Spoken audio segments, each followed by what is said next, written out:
일단 국가건강검진의 항목은요. 그러니까 우리가 이제 의학적으로 이제 충분한 이제 학문적인 근거를 가지고 설정을 해놓은 거기 때문에 모든 사람에게 보편적으로 적용되는 그 검진 항목이라고 생각하시면 돼요.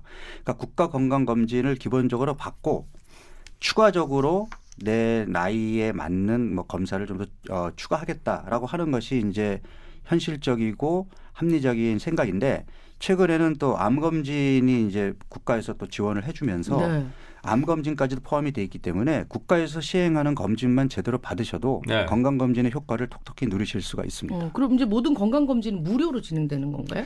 암검진의 경우에는 이제 본인 부담금이 10%거든요. 근데 10%면 정말 뭐 거의 정말 무료라고 볼 수 있고요. 네. 네. 그다음에 그 암검진 중에서 대장암도 이제 100% 이제 지원을 해줍니다. 아, 그러니까 그렇군요. 이게 10%만 내면 되는데도 수검률이 떨어져가지고 국가에서 아예 그것도 내지 마라 지금 그렇게 했거든요. 그래서 그렇군요. 어쨌든 국가에서 이제 이 통보가 오잖아요. 집으로 통보가 오면 와요. 네. 날라오더라고요. 날라와요. 네, 그러면 꼭 하시기 바랍니다. 그 검진 기관도 개개인이 다 선택할 수 있잖아요. 맞아요. 맞습니다. 막 쫙 나오더라고요. 네, 내 주변에 보면 또 어디에. 동네에서 평판이 좋고 또 좀 편리하게 네. 해주는 데가 또 소문이 나면 또 그쪽 찾아가시면 됩니다. 그래서 맞아요. 우리가 보면 거기도 경쟁 체제가 있기 때문에 맞아요. 그 우리 수검자들이라고 하나요? 수진자들한테 굉장히 잘해주거든요. 네네네. 편안하게. 사람이 많은 데는 다 이유가 있죠. 그렇죠. 그렇기 때문에 뭐 질이 낮다, 떨어진다 이렇게 걱정하실 필요는 없을 것 같아요. 네, 보니까 그 저기 오는 우편물 보니까 열어서 보면 뭐 이제 가지고 있는 기기나 아니면 치료 그 검사가 가능한 항목들이 동그라미 이렇게 쳐져 있어요. 그리고 여성 같은 경우에는 이제 뭐 자궁 쪽 뭐 사진 찍는 영상 네. 이런 것들이 장비가 갖춰져 있는 것도 이렇게 주변에 집 주변에 있는 의원들이 동그라미가 돼 있으니까 그쪽으로 찾아가서 하시면 될 것 같고요. 그럼 일단 일반 건강 검진에 대해 좀 알아보도록 하겠습니다. 일반 건강 검진이란 무엇이고 일반 건강 검진 대상자는 누가 될까요? 그러니까 일반 건강검진이라는 게 그러니까 지역 가입자, 뭐 네. 직장, 뭐 피부양자, 전 국민 다예요. 네, 다. 그러니까 성인은 다. 그래서 왜냐하면 이제 청소년들은 아까 청소년 검진이 또 학교 검진이 또 따로 일반- 있으니까 그렇죠. 영유아는 영유아 검진이 따로 있고. 우리가 이제 국가 건강검진 중에 종류가 이제 일반 건강검진이 있고 암검진이 있고 네. 영유아 검진이 있고 청소년 검진이 있는 거거든요. 네. 그래서 일반 건강검진이라 그러면 앞서 얘기한 그 나머지 검진을 다 제외한 것이죠. 네네. 그러니까 그냥 우리 일반적으로 40세 이상인 성인들이 받는 건강검진을 생각하시면 돼요. 그럼 이 검사 항목들은 다 알아서 다 각자 나이에 가서- 따라서 또 그다음에 네네. 생애 주기 검사라고 그래서 어. 뭐 치매 검사를 40세에 할 필요는 없잖아요. 예. 그러니까 몇 살 이상에는 몇 번을 해준다. 뭐 이런 것들도 있고. 그게 많이 병이 발병되는 시기에 따라서 이게 그렇죠. 다르게 책정돼서 가는 최근에 제가 정확하게 기억은 안 납니다만 복부 초음파 검사도 하거든요. 그것도 나이에 따라서 1년에 몇 번이 아니고 네. 생애 몇 번 아마 해주는 걸로 그런 그 국민들한테 해주는 그 검사 항목들이 점점 늘고 있어요. 네네. 그래서 자기한테 오는 것들이 있으면 그 우편물로 다 날라오기 때문에 네. 꼭 잘 살펴보시고 하는 게 좋겠습니다. 암 검진 같은 게 아직도 50%뿐이 안 된다면서요. 그러니까요. 네. 그래서 검진율이. 그러니까 사람들이 아무래도 본인이 아프지 않으면 네. 병원을 잘 찾지 않는 것 같아요. 그래서 일단 내가 건강할 때 건강을 지켜야 되겠다라는 생각이 조금 더 확산이 돼야 되지 않을까 하는 생각이 듭니다. 요게 잘 몰라서 더 좀 의심이 가야 한다고 하나요? 막 좀 소화가 안 되고 위가 더부룩하다 그러면 이거 위험하냐 이런 생각 들고 되게 많이 피곤하거나 아니면 이제 막 좀 술도 들깨는 것 같고 이러면 이거 혹시 간암 아닐까? 뭐 이렇게 혼자서 이렇게 지레 짐작해서 겁먹는 경우들이 있거든요. 암 검진에서 이런 거 다 밝혀낼 수 있을까요? 그러니까 이제 앞서도 얘기했지만 네. 모든 암을 다 찾아낼 수 있는 건 아니기 때문에 지금 현재 암 검진에서는 그 사망률이 높은 5대 암 질환에 국한해서 네. 이걸 조기에 발견해서 치료하기 위해서 실시를 하는데 예. 그게 이제 위암, 간암, 대장암, 유방암, 자궁경부암입니다. 이 정도면 뭐 많이 해주네요. 웬만한 네. 그렇죠. 우리나라에 대표적으로 많이 발생하고 사망률이 높은 암은 다 포함이 된 거거든요. 네. 그렇군요. 물론 갑상선암 아까 앞서 말씀하신 췌장암 이런 건 안 들어가죠. 안 들어갑니다. 갑상선암 같은 경우는 이제 뭐 사실은 뭐 거북이암이라고도 하고 예. 이제 본인이 이제 돈을 내고 이제 검사를 받아야 되는 거죠. 그래서 저는 개인적으로는 갑상선 암 검사는 안 하려고요. 그러니까 그러니까 우리나라에서 이제 한때 갑상선 암 발병률이 전 세계적으로 유례 없이 높았던 적이 있는데 예. 네. 이게 이제 과잉 검진 때문이었다라는 얘기가 있거든요. 왜냐하면 우리가 그러니까 갑상선 초음파를 해보면 이제 결절이 보이는데 이게 조금만 이상하면 이제 조직 검사를 권하게 되고 그러면 조직 검사에서 암세포가 나오면 이제 무조건 수술을 하게 되는데 네. 이제 암이라는 게 일단 암세포가 있으면 암이지만 이게 이제 다른데 그러니까 침투가 되고 계속 커지거나 아니면 전이가 되어야 이제 이게 악성으로 얘기가 되는 건데 갑상선암의 경우에는 순환암이 꽤 많거든요. 네. 그 안에서만 국한해 있는 경우가 많기 때문에 굳이 저는 그러니까 적극적으로 갑상선암은 검진을 받을 이유는 없을 것 같다라는 생각이 듭니다. 그러니까 지금 남성이시니까 그런 거 아니에요? 꼭 그런 건 아니에요. 왜냐하면 아. 제 주위에도 뭐 이제 그 갑상선암 수술을 받으신 분들이 꽤 있는데, 남성인데. 네 남성인데 저도 있습니다. 네, 근데 이제 우연히 이제 건강검진에서 발견된 경우예요, 예. 다. 근데 이제 물론 이제 그분 같은 경우에는 일찍 발견해서 치료를 해서 이제 결과적으로 좋았다라고 안도하시는 분이지만 또 제가 아는 어떤 분은 이제 수술을 하다가 신경을 잘못 건드려서 평생을 목소리가? 이제 목신 상태로 이제 지내셔야 되는 분들도 있고 또 이런 분들이 지금 평생을 갑상선 약을 복용하면서 사셔야 되거든요. 그래서 어쨌든 삶의 질을 생각했을 때 모든 암을 딱 일찍 찾아내서 뭐 암에서 내가 뭐 멀어져 보겠다라는 생각이 물론 나쁜 건 아니지만 네.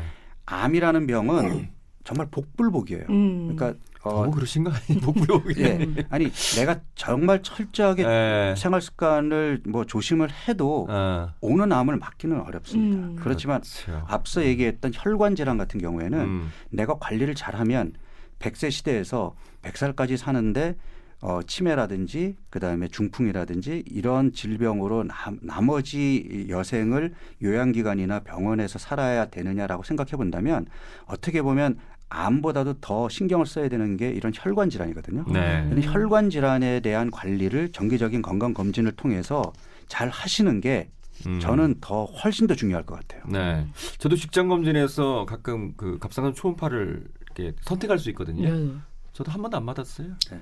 받을 이유가 없을 것 같아서. 모르는 게 약이다. 그건 아니고 이제 앞서 그 박영원 교수님이 말씀하신 것처럼 네. 뭐 암이라고 해도 그 뒤늦게 발견돼서 뭐 이렇게 치료가 어려운 경우보다는 갑상선암 같은 경우는 괜히 또 양성 종양인데 또 이거 걱정을 하느니 네. 안 받아도 괜찮다. 아니 근데 이게 지금 보니까 건강검진 받으면서 이렇게 발견이 되잖아요. 네. 암 검진의 수검률이 50% 이하로 낮다고 하는데 아니 이렇게 저렴하게 금액에 실시할 수 있게 검진을 받을 수 있는데 왜 사람들이 안 받으러 가는 걸까요? 아니 근데 자영업을 하시는 분들은 시간이 없을 수도 있고 그럴 수 있겠다, 그렇죠. 그다음에 사는 게 복잡하고 어렵다면 뭐 50%면 어떻게 보면 이게 전 국민을 대상으로 하는 거기 때문에 네네. 높다고 볼 수도 있는 거예요. 오히려 아니 그렇게 볼 수도 네네. 있는데 저는 이제 병원에 있다 보면은 정말 이렇게 정기적으로 그러니까 정말 주기적으로 1년에 한 번씩 와서 검진하시는 분들이 생각보다 많지 않습니다. 네. 많지 않은데 보면은 일단은 건강에 관심이 많은 분들이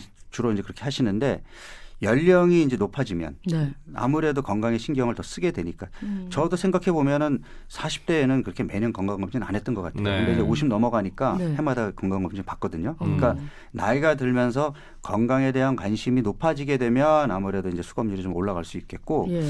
아무래도 우리나라 사람들은 닥쳐야 뭘 하려는 경향이 있어서 네. 실제로 건강검진 받으러 오시는 분들 이렇게 왜 검진을 받으러 오셨어요라고 얘기해 보면 평소에 없던 증상이 있거나 놀래죠. 아니면 맞아. 갑자기 주변에 가까운 이웃이나 뭐 가족 중에 한 분이 뭐 암으로 판정을 받으셨거나 이러면 겁을 내서 나도 이 기회에 한번 받아봐 이렇게 해서 오시는 분들이 많거든요. 네. 근데 그게 아니라 정기적으로 1년에 한 번씩 또는 2년에 한 번씩 이렇게 주기를 그러니까 날을 정해서 받으시는 것이 훨씬 좋습니다. 검진할 때 우리가 이제 보통 아까 제일 힘든 게 남정미 씨는 굶는 거라고 네. 그랬잖아요. 보통 8시간 또는 12시간 공복 굶으라고, 맞아요. 그러는데 네. 물론 이제 위 내시경을 하려면 위를 비워야겠죠. 네. 근데 위 내시경을 받지 않아도 보통 공복 금식하라고. 8시간 하라고. 그 이유가 뭐죠? 그 혈액 검사 때문에 그랬습니다. 아, 피 검사 때문에. 네, 혈액 검사 때문에 그런데 네. 엄밀하게 하면 12시간에서 14시간 정도 금식하시는 게 결과가 훨씬 정확합니다. 그래서 우리가 이제 혈당을 체크한다든지 아니면은 이제 뭐 콜레스테롤이나 중성지방이나 이런 검사들은 특히 중성지방 같은 경우에는 전날에 어떤 음식을 먹었느냐에 따라서 영향을 많이 받거든요. 아. 특히 술 같은 경우에는 최소 3일 전부터 술을 끊으셔야 돼요. 어쩐지 제가 중성지방이 높더라고요. 네, 높게 나옵니다. 아니 자꾸 이거 높아져요? 신기한 게 헌혈을 좀 저 주기적으로 하는 편인데 네네. 헌혈 가도 그 건강 진단이 가능하거든요. 그렇죠. 간 수치 같은 게 나오죠. 예. 그래서 그 전날에 고기를 먹었거나 이러면 그 선생님이 오늘은 피를 뽑고 나서 이게 보이거든요. 이제 내 피에 이렇게 나오는 것들 뜨끈뜨끈한 게 이렇게 튜브에 있으면 오늘은 콜레스테롤 높으셔서 이거 폐기해야 됩니다. 이렇게 얘기하고 중간에 중단시키세요. 예. 그거를 보면서도 아마 건강 검진 받는 게 조금 부담스럽다 하시는 분은 헌혈하러 가셔가지고 한 번씩 피 뽑으시면서 그 검사하셔도 좋을 것 같더라고요. 그렇죠. 좋은 일도 하고 예. 적어도 빈혈 검사와 간 기능 검사, 그다음에 이제 뭐 이렇게 그러니까 전염성 질환에 대한 기본 스크리닝을 해주니까 네. 예, 거기서도 뭐 간이 건강 검진이라고 할 수도 있죠. 네. 금식을 안 해야 된다는 게 가장 좋은 헌혈을 금식을 하고 가셔야 된다니까. 아니 깔끔하게. 헌혈할 때도 아니 그 검사 결과에도 영향을 미칠 수 맞습니다. 있으니까. 맞습니다. 또 우리가 초음파 검사를 하러 가도 굶고 오세요 이렇게 말씀하시더라고요. 왜냐하면 굶고 이제, 초음파. 이제 담낭을 관찰을 해야 되는데 담낭을. 예, 식사를 하고 가면 담낭이 계속 수축이 돼 있어가지고 안 보여요. 그래서 공복 상태에서 봐야 됩니다. 그래서 거꾸로 그렇군요. 또 그 골반 초음파를 볼 때는 방광에 소변을 채워서 봐야 또 잘 보입니다. 왜냐하면 방광을 통과해서 초음파가 가서 아. 거기서 반사되는 게 오는데 무슨 말씀인가 잘 모르세요. 예, 어려운데요. 어쨌든 그래서 그렇게 또 물이 있어야 네. 물이 있어야 그 초음파 검사에 검사가 따라서 또 초음파 잘 그렇게, 보입니다. 그렇구나. 뭐 그 물리적 원리인데. 속은 비우고 방광은 채우고. 예. 이 생리주기는 검진을 피하는 게 좋다고 하는 얘기가 있던데요, 선생님. 일단 이제 검사에서 조금 이제 잘못 우리가 이제 해석할 수 있는, 이를테면 이제 소변 검사를 하는 경우에 네. 생리혈이 좀 묻어 들어간다든지 이러면 이게 뭐 혈뇨로 오인할 수도 있고 네. 이제 그렇기 때문에 이제 생리 기간 중에는 피하시는 게 좋고요. 그리고 지금 소변 검사 얘기가 나와서는 소변도 그 중간요를 받아야 되거든요. 네. 그러니까 이제 처음에는 그냥 버리고 좀 참으셨다가 중간쯤에 요를 받고 그다음에 다 받으신 다음에 다시 이제 마무리를 하시고 그렇게 하면 결과가 제일 좋습니다. 그러니까 아침에 이제 일찍 가서 검사 받는 경우도 있잖아요. 네. 그러니까 첫 소변은 다 버리시고요. 첫 소변은 왜냐하면 농축될 수 있기 때문에 밤새도록. 그다음에 지금 말씀하신 것처럼 중간요라는 게 처음에 시작했다가 잠깐 네, 끊어서 네 맞습니다. 한 번에 쉬하는 걸 얘기를 하는 네. 건가요? 한 번 중에 그렇구나. 중간요. 한 번 중에 중간. 한 번 중에 중간요. 그렇구나. 네. 그럼 컵 2개 주셔야 되는 거 아니야? 예. 자, 우리가 이제 일반 국가 검진 절차 같은 거 좀 살펴봤는데 네. 우리가 또 일반적으로 자신이 선택해서 좀 비용을 지불하더라도 궁금해서 받는 분들도 계실 텐데 요새 CT 촬영으로 인한 방사선 피폭 검사 피폭 걱정을 좀 많이 하시는데 어떻게 봐요? 맞아요. 좀 안전할까요? 요새는 이제 피폭 양도 좀 많이 줄이는 그런 기계들이 많이 나왔다고 그렇죠. 검사 그래서 기계들이. 일반적으로 이제 CT를 한번 촬영할 때에 받는 피폭량이 우리가 그 흉부 엑스레이 촬영을 할 때 받는 것의 이제 100배 정도, 그러니까 100장을 찍는 것과 비슷한 정도의 피폭량이라고는 얘기하는데 뭐 1년에 한 번 그렇게 CT를 찍는 정도 가지고는 사실 뭐 건강에 그렇게 크게 문제가 되지는 않습니다. 네. 일단 근데 그 방사선과 들어가면 주변에 앞에 붙어 있는 표말도 되게 무섭고 근처 접근 금지 막 이런 거 써 있으니까 이전에는 굉장히 해골이 그려져 있던 것 같은데. 빨간색 이런 거. 근데 그렇게 1년에 한 번씩 정도 건강검진 할 때 받는 거는 그렇게 심하지 않는 거군요. 근데 이제 문제는 이게 고가의 건강 검진이 이제 경쟁적으로 병원마다 이렇게 들어서면서 검진 이제 비용을 높이기 위해서는 항목을 늘릴 수밖에 없잖아요. 예, 예. 근데 항목을 늘리는데 이제 뭐 혈액 검사는 사실 혈액 검사 항목을 늘려봐야 검진을 받는 사람 입장에서는 나는 그냥 한번 체열하면 끝인데 그렇죠. 여기에 뭐 항목이 10개든 12개든 크게 이렇게 피부에 와닿지 않는단 말이죠.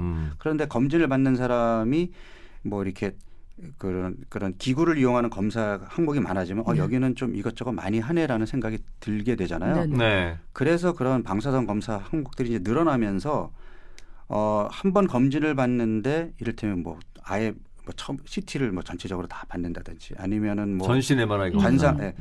그러니까 이제 전신 CT를 하는 경우는 별로 없는데 왜냐하면 이제 CT는 정말 방사선 피폭량이 좀 있으니까 그런 경우는 이제 대개는 MRI를 하게 되는데 요즘은 이제 펫 CT라 그래가지고 네. 전신을 보는 이제 펫 검사를 CT랑 붙여서 전신 암 하거든요. 검사라고 네. 보통 얘기하죠. 그래서 그런 경우에 그걸 하면서 또 동시에 복부 CT도 찍고 무슨 관상동맥 뭐 CT도 찍고 이거를 한 번에 다 해버리면 그러면 조금 문제가 될 수는 있죠. 많이 한꺼번에 많이 쏘이게 네네. 되니까.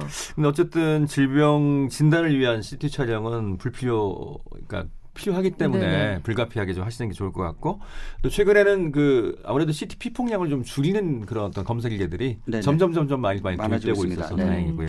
우선적으로 또 가족력이 있는 경우는 건강검진 받으실 때 이렇게 좀 참고해서 받으시는 게 좋겠죠. 그렇겠죠. 그렇죠. 제가 이제 이 국가 건강검진도 받아보고 이제 고가의 검진도 받아봤는데 두 검진 다 그 문진표를 꼼꼼하게 작성을 해야 되거든요. 네. 근데 이제 사람들이 문진표 작성이 귀찮으니까 대충 쓰신단 말이에요. 근데 거기에 이제 가족력이라든지 과거 병력이라든지 이런 것들을 이제 체크를 해야 되는데 사실 그러니까 나온 그 검사 결과와 문진표에 있는 거를 같이 보고서 비교를 해야 훨씬 더 정확한 판정이 나올 수 있거든요. 네, 그렇기 때문에 문진표 작성을 꼼꼼하게 하셔야 됩니다. 그냥 대충 이렇게 클릭하고 막 이러는데 안 네, 되겠네요. 안 됩니다. 네. 그렇군요. 자, 오늘 건강검진에 대해서 좀 알아봤습니다. 자, 제대로 받으려면 좀 명심해야 될 점 마지막으로 박의경 교수님께서 좀 정리 말씀 부탁드릴게요. 그러니까 건강검진이 이상이 없다고 나왔던 게 나온 결과가 내가 건강하다라는 걸로 잘못 해석하시면 안 됩니다. 그러니까 그건 아닌가요? 네, 잘못된 생활 습관을 갖고 있는 상황에서 그 습관을 고칠 수 있는 계기로 만드셔야지. 네. 아직 내가 암이 발견이 안 됐네. 난 아직 건강한가 봐. 심지어 이제 담배 태우시는 분들이 가슴 사진 찍어보고 괜찮다고 계속 담배를 태우신다면 그건 건강검진을 잘못 활용하시는 거거든요. 네. 그러니까 네. 건강검진은 일단 자각 증상이 없을 때에 받는 거고요. 결과에 따라서 물론 암 검진은 뭐 암이 안 나왔으면 다행이지만 생활 습관을 바꿀 수 있는 그러니까 개선해야 되는 결과가 나온 거에 대해서는 적극적으로 생활 습관 개선을 통해서 다음 해에는 이상이 나온 그 검사 결과를 정상으로 돌려야만 건강 검진의 의미를 제대로 얻을 수 있는 거죠. 네. 이왕이면 정기적으로 검진을 하시는 게 좋은데 하시는 분들은 같은 기관에서 하시는 게 좋을 것 같아요. 그렇습니다. 저도 거의 10년째 같은 기관에서 매년 하기 때문에 성적표가 쫙 나와요. 그러니까 이상이 아니더라도 점점 수치가 나빠지는 게 보이기 때문에 그렇죠. 네. 네, 작년에 비해서 비교를 할수 어떻다라는 있어서 비교가 가능하죠. 예. 좋은 생각인 것 좀 같아요. 미리미리 좀. 남정미 씨도 이제 네. 저 2년 전에 한번 하셨다니까. 거래처 병원을 뚫어서 계속 지속적으로 관리를 받고 말씀 주신 대로 연초에 네. 이렇게 생일에 한번 태어난 홀수가 홀수면 홀수 짝수면 짝수에 꼭 봐서 한 번은 받아야겠다. 이렇게 좋은 제도가 있었네요. 네. 예. 자, 강북삼성병원 박용호 교수님. 네, 감사합니다. 개그맨 남정미 씨. 네, 고맙습니다. 오늘도 함께해 주셔서 대단히 감사합니다.